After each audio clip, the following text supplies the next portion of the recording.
സായി കേട്ടിട്ട് എൻ്റെ ഒരു പേരപ്പൻ്റെ മോൻ പറഞ്ഞു, പേന തൂമ്പയേക്കാൾ എന്തുകൊണ്ടും നല്ലത് മമ്പട്ടി തൂമ്പ തന്നെയാണ്. അത് നീ ഇന്നെങ്കിലും മനസ്സിലാക്കുക, ഇനിയെങ്കിലും മനസ്സിലാക്കുക, എന്നാലേ നീ രക്ഷപ്പെടുത്തുള്ളൂ. ജോയ്സി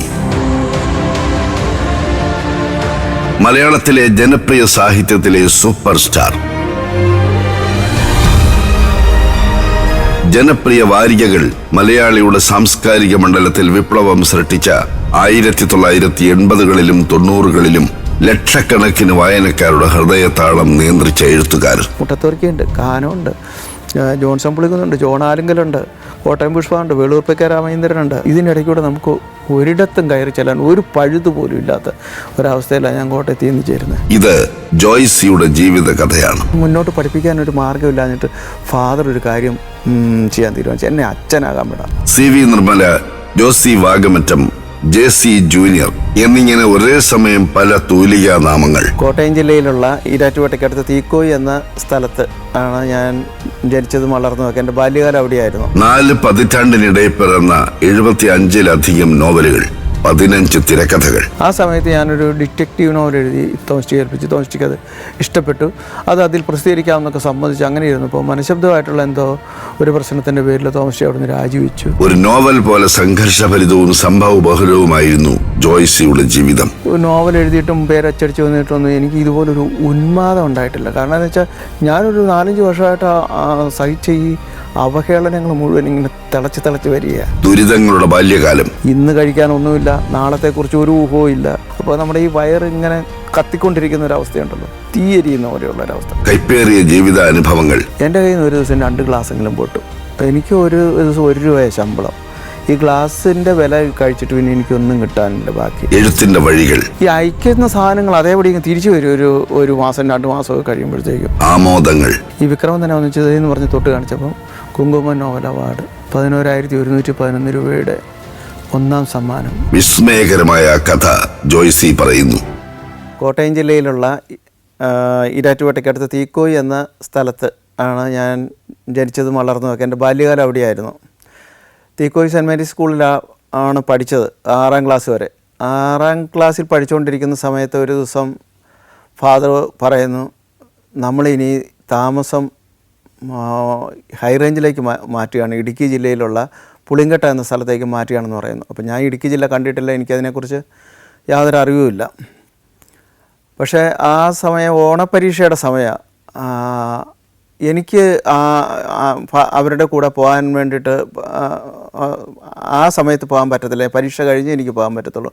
അപ്പോൾ ഫാദറും എൻ്റെ ഇളയവരായിട്ടുള്ള സഹോദരങ്ങളും അമ്മയും എല്ലാവരും കൂടി ഒരു ദിവസം ഈ ഇടുക്കിയിലേക്ക് പോകുന്നു. എന്നെ തറവാട്ടിൽ കൊണ്ട് നിർത്തി, നീ പരീക്ഷ കഴിഞ്ഞ് ഞാൻ വന്ന് നിന്നെ കൊണ്ടുപോയിക്കോളാം എന്ന് പറഞ്ഞ് എന്നെ തീക്കോയിലുള്ള വാഗമറ്റം എന്ന സ്ഥലത്തുള്ള തറവാട്ടിൽ കൊണ്ട് നിർത്തിയിട്ട് അവരങ്ങ് പോയി. ഒരു 2 ആഴ്ചയോളം ഞാൻ തറവാട്ടിൽ താമസിച്ചു. അതിനുശേഷം ഒരു ദിവസം ഫാദർ വന്നു, ഇനി നമുക്ക് പോവാം, നാളെ പോകാമെന്ന് പറഞ്ഞു. അപ്പോൾ എനിക്കറിയത്തില്ല ഞാൻ എങ്ങോട്ടാണ് പോകുന്നത്, എവിടെയാണ് ചെല്ലുന്നത്, അവരൊക്കെ എവിടെയാണ്, അമ്മയൊക്കെ എവിടെയാണ്, എൻ്റെ ഇളയ സഹോദരങ്ങൾ എവിടെയാണ്, ഞാനാണ് ഏറ്റവും മൂത്തത് കുടുംബത്തിൽ, ഒന്നും അറിയത്തില്ല. അപ്പോൾ രാവിലെ അത് കാണാനുള്ള ഒരു ആകാംക്ഷ, അവരുടെ അടുത്ത് എത്തിച്ചേരാനുള്ള ഒരു ആകാംക്ഷയോടെ അങ്ങനെ ഇരുന്ന് രാവിലെ അന്ന് ഒരു ബസ്സേ അന്ന് ഈ ഈരാറ്റുപേട്ടയിൽ നിന്ന് ഈ വാഗമണ്ണിനുള്ള, അത് PTMS എന്ന് പറഞ്ഞിട്ടൊരു ബസ്സാണ്. അപ്പോൾ രാവിലെ എന്നെ അതിരാവിലെ 6 മണിക്കോ 6:30ക്കോ മറ്റോ ബസ് പോകുന്നത്, അതിൽ കയറ്റി നേരെ വാഗമണ്ണിലേക്ക് കൊണ്ടുപോവുക. അപ്പോൾ പോകുന്ന വഴിക്ക് വലിയ അതൊന്നും നമ്മൾ ദൂരെ നിന്ന് കണ്ടിട്ടുള്ളതല്ലാതെ അങ്ങനത്തെ സ്ഥലങ്ങളിൽ കൂടെ യാത്ര ചെയ്തിട്ടില്ല. അങ്ങനെ വലിയ മലനിരകൾ, വലിയ കീഴ്ക്കാൻ തൂക്കായ മലഞ്ചെരുവുകൾ, ഈ ഒരു ചുരം കയറിയ വാഗമണ്ണ് ചുരം കയറി പോവുക ബസ്. അപ്പോൾ നമുക്ക് പേടിയാവും, താഴോട്ട് നോക്കുമ്പോൾ വലിയ ഗർത്തമാണ് ഈ റോഡിൻ്റെ താഴെയൊക്കെ. അപ്പോൾ അതൊക്കെ വലിയ കൗതുകത്തോടെ ഇങ്ങനെ നോക്കിയിരുന്ന് വാഗമണ്ണിൽ ചെന്ന് കഴിഞ്ഞ് പിന്നെ ബസ്സൊന്നുമില്ല. അന്നത്തെ കാലത്ത് യാത്രാ സൗകര്യം നടപ്പുവഴി മാത്രമേ ഉള്ളൂ. വാഗമൺ എസ്റ്റേറ്റ് ക്രോസ് ചെയ്ത് പിന്നെ അങ്ങോട്ട് കണ്ണെത്താ ദൂരത്തോളം പുൽമേടുകൾ മാത്രമാണ്. പശുക്കളൊക്കെ കൂട്ടമായിട്ട്, അത് ഞങ്ങൾ അങ്ങനെയൊന്നും എൻ്റെ ചെറുപ്പത്തിൽ അത്രയും പശുക്കളെ ഒന്നും ഒന്നിച്ച് കണ്ടിട്ടില്ല. 50, 60, 100 ഒക്കെ പശുക്കളുള്ള കൂട്ടങ്ങളാണ് ഈ പുൽമേടുകളിൽ കൂടെ ഇങ്ങനെ മേഞ്ഞെടുക്കുക. അതുകൊണ്ട് അങ്ങനെ ഒരു എസ്റ്റേറ്റിൽ നിന്ന് ഈ പുൽമേട്ടിലേക്ക് കടക്കുമ്പോൾ പിന്നെ നമുക്ക് വഴി ഏതാണെന്ന് അറിയത്തില്ല. ഒരു ഈ മാട്ടുവഴി എന്നാണ് പറയുന്നത്. അതൊരു ഒരേ രീതി തന്നെ ഒരു 50ഓ 60ഓ വഴികൾ ഇങ്ങനെ കാണും. അതിലേതെങ്കിലും വഴി കൂടെ നമ്മൾ നടന്നു പോകുക എന്നുള്ളത്, അല്ലാതെ ക്ലിപ്തമായിട്ടുള്ളൊരു വഴിയൊന്നുമില്ല.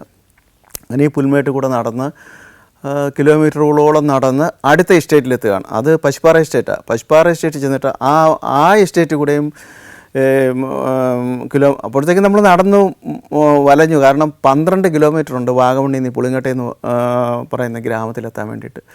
അത്രയും ദൂരം ഞാൻ ഫാദറിൻ്റെ പുറകെ ഇടയ്ക്ക് ഞാനൊന്ന് നിൽക്കുന്ന ഉടനെ ബാബാ നമുക്ക് കുറച്ച് ദൂരം കൂടെ ഉള്ളൂ എന്ന് പറയും.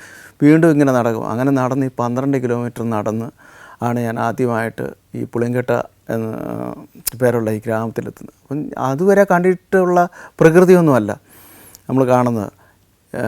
മരങ്ങളൊന്നുമില്ല, തെങ്ങുകളില്ല, കമുകുകളില്ല, ഒന്നുമില്ല.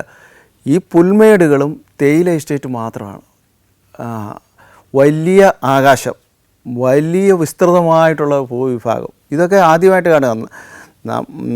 തീക്കോയിൽ താമസിച്ചിരുന്ന കാലത്ത് നമ്മൾ നടന്നു പോകുമ്പം റോഡിൻ്റെ പരിസരം, അന്നത്തെ കാലത്ത് റബ്ബർ കൃഷിയാണ്, എല്ലായിടത്തും റബ്ബർ മരങ്ങൾ. ഇതിൻ്റെ ഇടയ്ക്കൂടെ കാണാവുന്ന വളരെ ചെറിയ ആകാശമൊക്കെയാണ് നമുക്ക് കിട്ടിക്കൊണ്ട്. ഇത് ഒരു സ്ഥലത്ത് നിന്നാൽ ഏതാണ്ട് ഒരു 10-20 കിലോമീറ്റർ ചുറ്റളവിലുള്ള പ്രദേശങ്ങൾ മുഴുവൻ കാണാം. അതൊക്കെ വലിയ കൗതുകമായിരുന്നു ആദ്യമായിട്ട് കാണുമ്പം. അങ്ങനെയാണ് ആദ്യത്തെ ഒരു യാത്ര ഹൈ റേഞ്ചിലേക്കുള്ളത്. അവിടെ വീട്ടിൽ ചെന്നപ്പം ഒരു പുതിയ വീട്. അപ്പോൾ ഞങ്ങൾ തീക്കോയിൽ താമസിച്ചുകൊണ്ടിരുന്നത് ഒരു ഓലപ്പുരയില്ല. ഒരു മുറിയുണ്ട്, ഒരു അടുക്കളയുണ്ട്, അത് ചാണകം മെഴുകിയ ഒരു കൊച്ചു തിണ്ണയുണ്ട്, ഇത്രയേ ഉള്ളൂ. അപ്പോൾ എല്ലാവരും കൂടെ ഒരു മുറിയിൽ കിടക്കും. ചിലപ്പം ഈ ഓലപ്പുരയുടെ ഇടയ്ക്കൂടെ മഴ പെയ്യുന്ന സമയത്ത് വെള്ളം ചോർന്നു വരും. അങ്ങനെയൊക്കെയുള്ളൊരു വീട്ടിലാണ് അത്രയും കാലം ഈ 12 വയസ്സ് വരെ താമസിച്ചിരുന്നത്. പക്ഷേ ഈ ഹൈ റേഞ്ചിൽ ചെന്നപ്പോൾ, ഈ പുളിങ്ങട്ടെ എന്ന് പറയുന്ന ഗ്രാമത്തിൽ ചെന്നപ്പോൾ ഞാൻ കണ്ട വീട് നല്ല രീതിയിൽ പണി കഴിപ്പിച്ച പഴയ വീടാണ്. അതായത് നാട്ടുമ്പുറത്ത് നിന്ന്, അതായത് തീക്കോയിൽ നിന്ന് വല്യപ്പച്ചൻ പണ്ട് മുതലേ ഉള്ള സ്ഥലവും വീടും അത്. ഇവിടുന്ന് ഒരു 6 നിരയുള്ള വീട് പൊളിച്ചു കൊണ്ടുപോയി അവിടെ കൊണ്ടുപോയി പണി കഴിപ്പിച്ച് വെച്ചിരുന്ന ഓടിട്ട വീട്, സിമൻ്റ് ഇട്ട തിണ്ണ, 3 മുറികൾ, നല്ല രീതിയിലുള്ള അടുക്കള, അതും സിമൻ്റ് ഇട്ടതാണ്. അതുവരെ നമ്മൾ ചാണകം മെഴുകിയ മുറികളും തിണ്ണയിലുമൊക്കെ നമ്മൾ ജീവിച്ചിട്ടുള്ളൂ. അപ്പോൾ അതൊക്കെ വലിയ കൗതുകമായിരുന്നു. അവിടെ ചെന്നപ്പോൾ ഞങ്ങൾക്ക് കുട്ടികൾക്ക് കിടക്കാൻ മാത്രമായിട്ടൊരു മുറി കിട്ടുന്നു. അടുക്കളയിൽ നിന്ന് നമുക്ക് ഭക്ഷണം കഴിക്കാൻ വേണ്ടിയിട്ട് അതിന് വേണ്ടിയിട്ടൊരു ഏരിയ. ഇത് തീക്കോയിലായിരുന്നപ്പോൾ ഭക്ഷണം കഴിക്കുന്നതെന്ന് വെച്ചാൽ നമ്മൾ ഭക്ഷണം എടുത്ത് തരിക, ഏതെങ്കിലും വാതിൽപ്പടിയിലോ എവിടെയെങ്കിലും ഇരുന്നിട്ട് അത് കഴിച്ചിട്ട് പോവുക. അല്ലാതെ ഒരു ഭക്ഷണ മേശയോ അല്ലെങ്കിൽ അങ്ങനെയുള്ള സൗകര്യങ്ങളൊന്നും ഉണ്ടായിരുന്നില്ല. അപ്പോൾ ആ ഒരു തലത്തിൽ നോക്കുമ്പം വളരെ നല്ല ഒരു അവസ്ഥയിലേക്കാണ് ഈ തീക്കോയിൽ നിന്ന് വാഗമണ്ണിനപ്പുറത്ത് പുളിങ്കട്ടെ എന്ന് പേരുള്ള ഈ ഗ്രാമത്തിലേക്കുള്ള മാറ്റം എനിക്ക് അനുഭവപ്പെട്ടത്. അവിടെ എന്നെ ഏറ്റവും കൂടുതൽ ഒരു വിഷമിപ്പിച്ചൊരു സംഗതി അവിടുത്തെ തണുപ്പായിരുന്നു. ആ കാലത്ത് ഭയങ്കരമായ തണുപ്പാണ്. രാവിലെ എണീക്കുമ്പം അമ്മ പറയും പോയി കുളിച്ചിട്ട് വന്ന് പറയും. അപ്പോൾ വീടിൻ്റെ തൊട്ട് താഴെ തന്നെ ഒരു തോടൊഴുകുന്നുണ്ട്.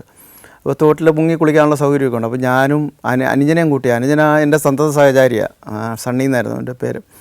അപ്പോൾ അവനെയും കൂട്ടിയാണ് ഈ കുളിക്കാൻ പോണേ. ഈ വെള്ളത്തിലോട്ട് കാലെടുത്ത് വെച്ച് കഴിയുമ്പോൾ തന്നെ ഈ അസ്ഥി പുളിക്കുന്നത് പോലെ ഒരു തണുപ്പ് അരിച്ച് കയറും. മുങ്ങി കുളിക്കുമ്പോഴത്തേക്ക് നമ്മളിങ്ങനെ കിടുകിട പറയ്ക്കും, പല്ലൊക്കെ ഇങ്ങനെ കൂട്ടി തല്ലിക്കൊണ്ടിരിക്കും. അപ്പോൾ എന്നും രാവിലെ, അപ്പോൾ എന്നെ അവിടെ ഒരു സ്കൂളിൽ ചേർത്തു. വീട്ടിൽ ചെന്നു. അടുത്ത ദിവസം തന്നെ ഈ ഓണത്തിൻ്റെ അവധി കഴിഞ്ഞ ഉടനെ എന്നെ സ്കൂളിലേക്ക് കൊണ്ട്. ഈ സ്കൂളിലേക്ക് അത് പറയാൻ വിട്ടുപോയി, 5 കിലോമീറ്റർ ദൂരമുണ്ട് വീട്ടിൽ നിന്ന്. നേരത്തെ തീക്കോയി താമസിച്ചിരുന്ന കാലത്ത് 2 കിലോമീറ്റർ നടന്നു പോയാൽ എനിക്ക് സ്കൂളിലെത്താൻ പറ്റുമായിരുന്നുള്ളൂ. ഇത് 5 കിലോമീറ്റർ ദൂരമുണ്ട്. ആ ദൂരത്തിൻ്റെ ഒരു പ്രത്യേകത എന്താണെന്ന് വെച്ചാൽ, നമ്മൾ രാവിലെ ഇറങ്ങി വീട്ടിൽ നിന്ന് ഇറങ്ങിയാൽ ഒരു 8:30 ആകുമ്പോൾ വീട്ടിൽ നിന്ന് ഇറങ്ങണം. 10 മണിക്കാണ് സ്കൂളിലെത്തേണ്ടത്. 8:30 ആകുമ്പോൾ സ്കൂളിൽ നിന്ന് ഇറങ്ങിയാൽ അന്ന് റോഡുകൾ വളരെ കുറവാണ്. പല പുരയിടങ്ങളിൽ കൂടെ, പല വീടുകളുടെ മുറ്റത്തൂടെ ഒക്കെ സഞ്ചരിച്ച് എസ്റ്റേറ്റിലെത്തും. എസ്റ്റേറ്റ് റോഡുകൾ ഇങ്ങനെ വളഞ്ഞ് ഇങ്ങനെ കിടക്കുക, കുറേ ഉണ്ട്. അത് ആദ്യം ഒരു എസ്റ്റേറ്റ്, പശുപ്പാറ എസ്റ്റേറ്റ് ക്രോസ് ചെയ്ത് പോകണം. അത് കഴിഞ്ഞ് പിന്നെ ആലമ്പള്ളി എസ്റ്റേറ്റ് എന്ന് പറഞ്ഞിട്ട് ഒരു എസ്റ്റേറ്റ് ഉണ്ട്, അത് കടന്നു പോകണം. അത് കഴിഞ്ഞ് വീണ്ടും പുതുവൽ പ്രദേശമുണ്ട്. അതും കഴിഞ്ഞിട്ടാണ് ചീന്തലാർ ഹൈസ്കൂൾ എന്ന് പേരായ ഒരു സ്കൂളിലാണ് എന്നെ കൊണ്ട് ചേർത്തത്. അവിടെ ചെന്നപ്പോൾ ഉണ്ടായ ഒരു നിരാശ എന്താണെന്ന് ചോദിച്ചാൽ, അതത്ര തീക്കോയി സ്കൂളെന്ന് പറയുന്നത് നല്ല കോൺക്രീറ്റ് പണിത നല്ല ഭംഗിയുള്ള നല്ല ക്ലാസ് റൂമുകളുള്ള സ്കൂളായിരുന്നു. ഞാൻ ചീന്തലാർ ഹൈസ്കൂളിൽ ചെല്ലുമ്പം വളരെ അപരിഷ്കൃതമായിട്ടുള്ള ഒരു സ്കൂളാണെന്നാണ് ആ ഒറ്റ നോട്ടത്തിൽ തന്നെ മനസ്സിലായത്. എന്താണെന്ന് വെച്ചാൽ നമുക്ക് അടിസ്ഥാന സൗകര്യങ്ങളൊക്കെ വളരെ കുറവാണ്. വളരെ പരുക്കനായിട്ടുള്ള തറയിട്ട ഒരു അതിലത്തെ സ്കൂൾ ഷെഡ്, അതിൽ മുഴുവൻ അടച്ചു കെട്ടിയ ഭിത്തികളൊന്നുമല്ല, അരഭിത്തികൾ മാത്രമേ ഉള്ളൂ. ബാക്കി ഇങ്ങനെ തൂണുകളിലാണ് ഈ ബാക്കി മേൽക്കൂരയെല്ലാം നിർത്തിയിരിക്കുന്നത്. വാതിലെന്ന് പറയുന്നത് അടയ്ക്കാൻ പറ്റുന്ന വാതിലുകളൊന്നുമില്ല. നമുക്ക് കയറാൻ ഇറങ്ങാം, അതിന് കട്ടള പടിയോ അല്ലെങ്കിൽ അകത്തേക്ക് കയറാനുള്ള സംവിധാനങ്ങളൊന്നുമില്ല.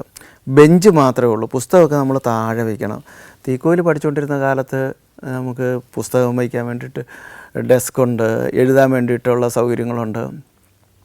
അപ്പോൾ അവിടെ ചെന്ന് കഴിഞ്ഞപ്പോൾ ഈ സംഭവങ്ങളുമായിട്ടൊക്കെ ഈ സൗകര്യങ്ങളുമായിട്ട് പൊരുത്തപ്പെട്ടു പോകാനൊക്കെ ആദ്യം വലിയ ബുദ്ധിമുട്ടായിരുന്നു. അതുപോലെ തന്നെ ഈ പഠിക്കാൻ വരുന്ന ഈ സഹപാഠികളുണ്ടല്ലോ, അവരൊക്കെ ഞങ്ങൾ തീക്കോയിൽ കണ്ട് പരിചയിച്ചിട്ടുള്ള കൂട്ടുകാരോ ആ സഹപാഠികളോ പോലെയുള്ളവരല്ല. എല്ലാവരും ഒരു പരുക്കൻ സ്വഭാവക്കാരാണ്. ഒന്ന് പറഞ്ഞ് രണ്ടാമത് അവർക്ക് ദേഷ്യം വരും. അവർ ചെറിയ കുട്ടികളാണെങ്കിലും അവർ ചീത്ത വിളിക്കും. അവർക്ക് പലതരത്തിലുള്ള ചീത്ത വാക്കുകൾ അറിയാം. അതൊക്കെ പിന്നീട് മനസ്സിലായി വരുന്നത് എന്താണെന്ന് വെച്ചാൽ, ഇവരൊക്കെ വളരെ അവിടുത്തെ കാലാവസ്ഥയും അവിടുത്തെ ജീവിത രീതിയും അവിടുത്തെ കഠിനാധ്വാനവും ഇതുകൊണ്ടെല്ലാം ശരീരം കൊണ്ടും മനസ്സുകൊണ്ടുമൊക്കെ വളരെ പരുക്കനായി തീർന്നിട്ടുള്ള മനുഷ്യരവർ, ആ കുട്ടികളും അവരുടെ മാതാപിതാക്കളും ഒക്കെ തന്നെ. അപ്പോൾ അവർ ആ രീതിയിലാണ് നമ്മളോട് വളരെ പരുഷമായിട്ട് അവർ വന്നു. ഒരു കാര്യം എന്ത് ചെയ്തിട്ട് അവർക്ക് ഇഷ്ടപ്പെട്ടില്ല, അവരുടെ വായിൽ നിന്ന് ഒരു ചീത്ത വാക്കായിരിക്കും വരുന്നത്. അപ്പോൾ നമ്മൾ അന്തം വിട്ടു പോകും, ഇതെന്താ ഇവരിങ്ങനെ സംസാരിക്കുന്നതെന്ന് വിചാരിച്ച്. അങ്ങനെ അവരുമായിട്ട് പൊരുത്തപ്പെട്ടു പോകാൻ ആദ്യമൊക്കെ വല്ലാതെ ബുദ്ധിമുട്ടി. കാരണം നമുക്കങ്ങനെ സംസാരിച്ചൊരു ശീലമില്ല അവരോട്. അപ്പോൾ അവരോട് പിന്നീട് നമുക്ക് കിടപിടിച്ച് നിൽക്കണമെങ്കിൽ ഇതൊക്കെ നമ്മളും പഠിക്കണം, ഈ വാക്കുകളൊക്കെ നമ്മൾ തിരിച്ച് പ്രയോഗിക്കണം. അങ്ങനെയൊക്കെയുള്ളൊരു അവസ്ഥ പിന്നീടുണ്ടായി. പിന്നെ നമ്മളും അങ്ങനെയായി തീർന്നു. കുറച്ച് കഴിയുമ്പോഴത്തേക്കും അവരോട് മല്ല് പിടിച്ച്, അവരോട് ഗുസ്തി പിടിച്ച്, അവരെ കൂട്ടുകാരാക്കി, അവരിലൊരാളായിട്ട് നമുക്ക് അങ്ങനെയല്ലാതെ മുന്നോട്ട് പോകാൻ പറ്റാത്ത ഒരവസ്ഥയുണ്ടായി. അങ്ങനെ ആയിരുന്നു അവിടുത്തെ അവിടെ ചെന്ന് ചേർന്നതിന് ശേഷമുള്ള വിദ്യാഭ്യാസത്തിൻ്റെ ആദ്യത്തെ ഒരു കാലഘട്ടം കടന്നുപോയത്.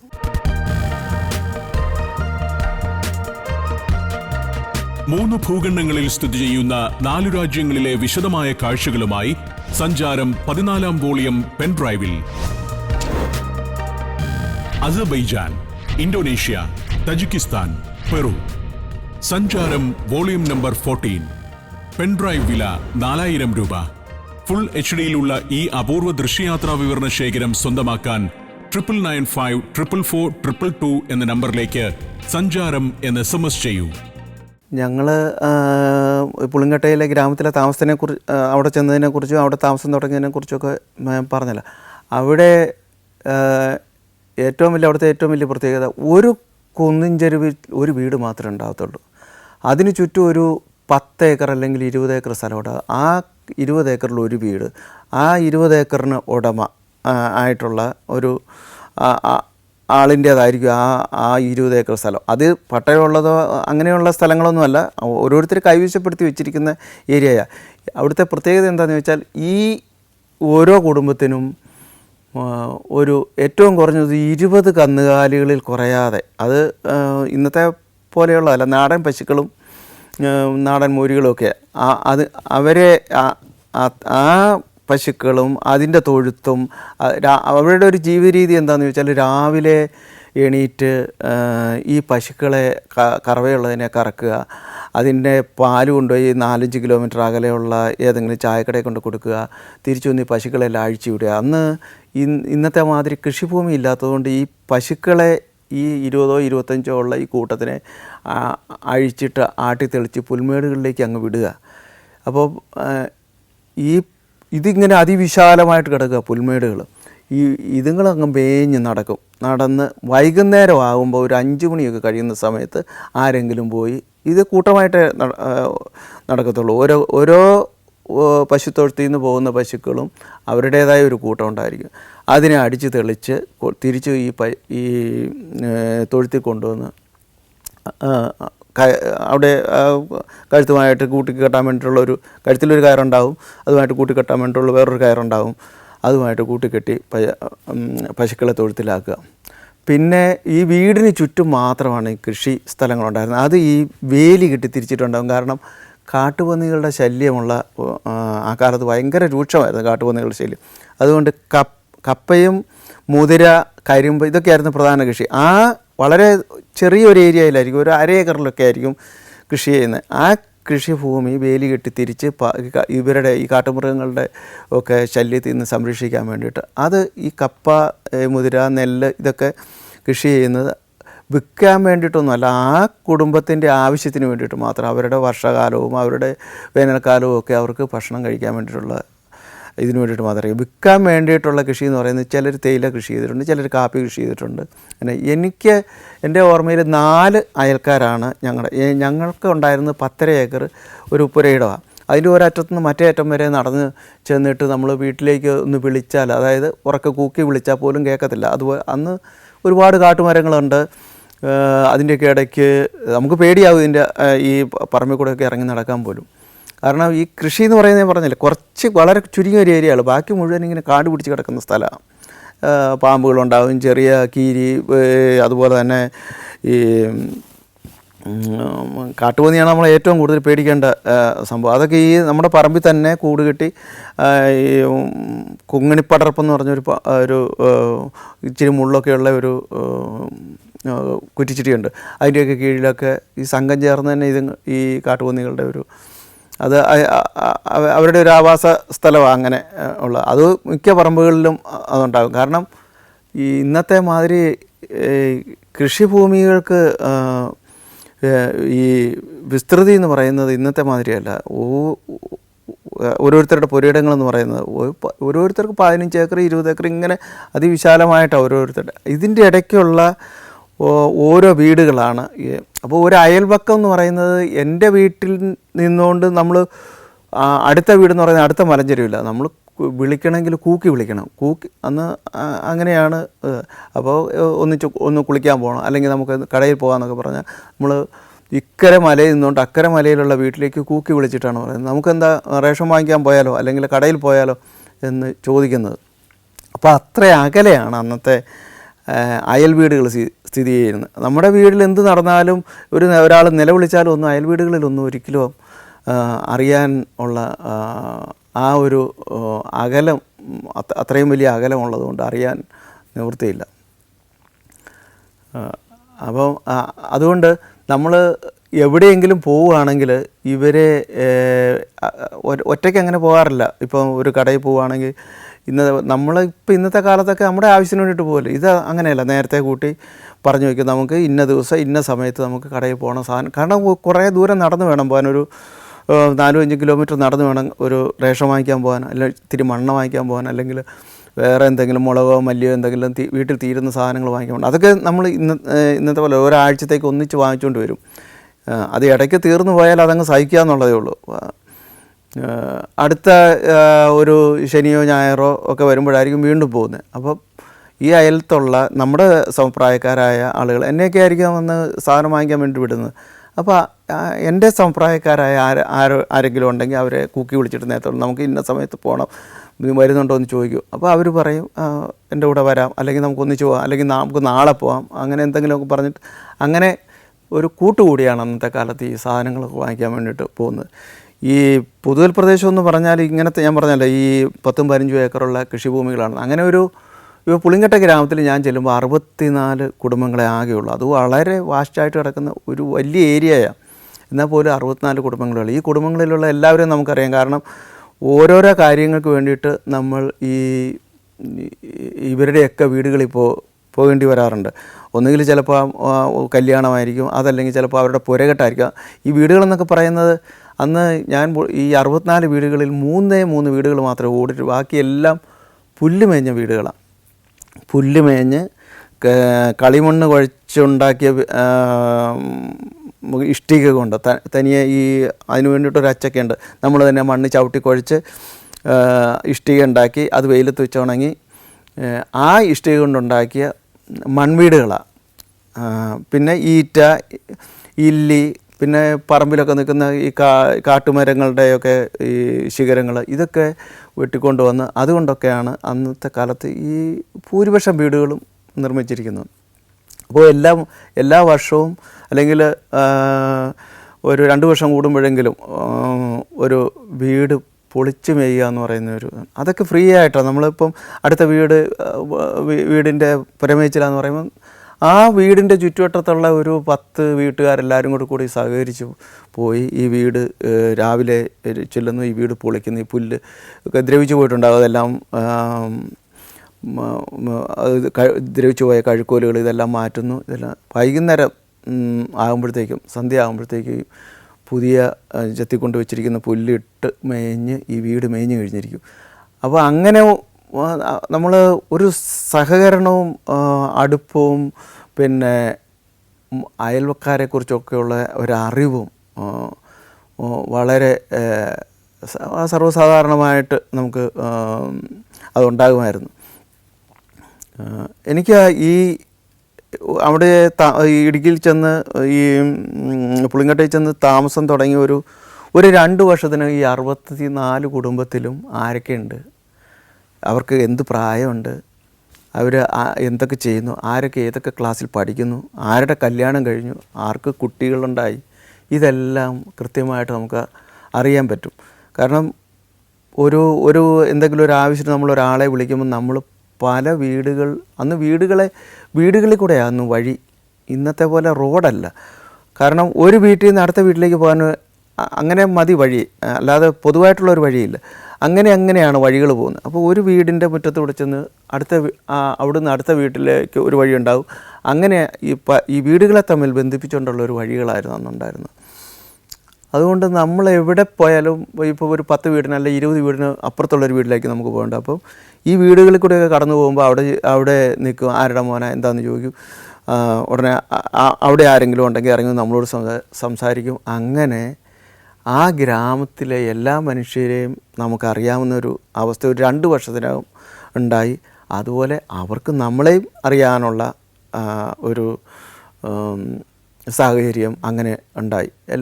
പിന്നെ വേറൊരു സാഹചര്യം, കൂടുതലും ഈ ക്രിസ്ത്യാനികളാണ് അവിടെ കുടിയേറ്റക്കാർ വന്ന്, കാരണം പാലായിൽ നിന്നും മുണ്ടക്കയത്തുനിന്നും കാഞ്ഞിരപ്പള്ളിയിൽ നിന്നൊക്കെ കുടിയേറിയവരാണ് അവിടെ കൂടുതലായിട്ടുണ്ടായിരുന്നത്. അപ്പോൾ പള്ളിയിൽ ഞായറാഴ്ച വരും എല്ലാവരും. ഞായറാഴ്ച വരുമ്പോൾ അവിടെ ഒരു കൂട്ടവും കാര്യങ്ങളൊക്കെ ഉണ്ട്. പള്ളി കഴിഞ്ഞ് ഒരു വേദപാഠത്തിൻ്റെതായ കാര്യങ്ങളുണ്ട്. അപ്പോൾ അങ്ങനെയും ആ ഒരു കൂട്ടായ്മയിൽ നിന്നും എല്ലാവരെക്കുറിച്ചും ഒരു അറിവ് കിട്ടി. അങ്ങനെ ഒരു 2 വർഷം കൊണ്ട് ഞാനും ഒരു ഇടുക്കിക്കാരനായിട്ട് മാറി എന്നുള്ളതാണ് സത്യം. അങ്ങനെ SSLC ഒക്കെ പാസ്സായിട്ട് ഞാനിങ്ങനെ വീട്ടിൽ വെറുതെ നിൽക്കുക, ഒന്നും ചെയ്യാനില്ല, തുടർന്ന് പഠിപ്പിക്കാനുള്ള ശേഷിയില്ല. ഭയങ്കരമായ സാമ്പത്തിക ബാധ്യതകളും വീട്ടിൽ ദുരിതങ്ങളും പട്ടിണിയൊക്കെ ആയി. ഇനി എന്ത് ചെയ്യണമെന്ന് അറിയത്തില്ല. മൂത്ത മകനാണ് ഞാൻ. എന്നിലാണ് അമ്മയുടെയും ബാക്കി സഹോദരങ്ങളുടെയൊക്കെ പ്രതീക്ഷ. ഞാൻ എന്തെങ്കിലും എവിടെയെങ്കിലും എത്തിയിട്ട് വേണം വീടിന് ഇനി ഒരു നല്ല കാലം വരാൻ എന്നുള്ളൊരു അവസ്ഥയിലായി.